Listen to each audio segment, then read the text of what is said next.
Paano gumawa ng pattern pagdating sa ladies polo? Tara, ituturo ko sa inyo. Kailangan ko ang pattern paper. Haba at lapad, 35 by 24 inches. Ngayon, ito pa ang pattern paper. Ikutin. At dito sa parte ng taas, sumukat tayo 2 inches.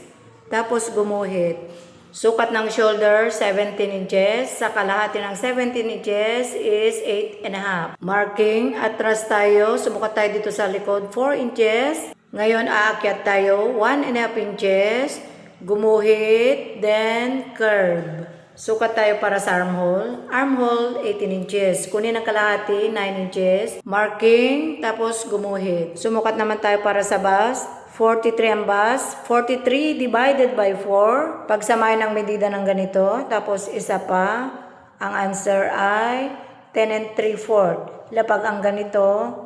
Then marking. Gumuhit. Dito sa armhole, kunin ang kalahati. 4.5 inches marking. Dito sa kanto, pasok tayo 1 inch. Then, i-curve ng ganito. Haba ng blouse, 20 inches marking. At dito sa side, sumukat tayo 7 inches marking. Ngayon, gumuhit. Dito sa laylayan, i-curve ng ganito. Tignan ninyo na lang maigi yung aking pag-curve. Kailangan mayroon kayong French curve. Ngayon, guntingin.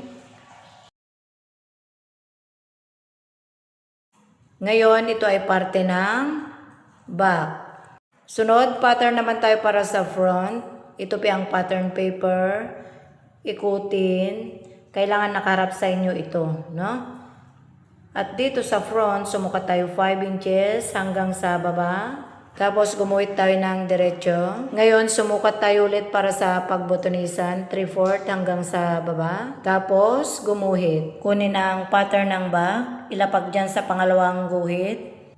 Kung ilan ang sukat dito sa shoulder ng back, 4.5 inches, ganun din dito sa front. Ang ruler, ilagay ng ganito. Tapos sumukat tayo, 4.5 inches marking. Tapos gumuhit.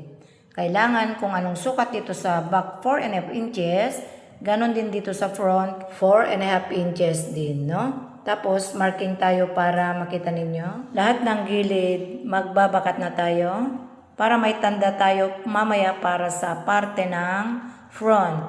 Dito sa laylayan ng front, bababa tayo ng 1.5 inches, tapos marking.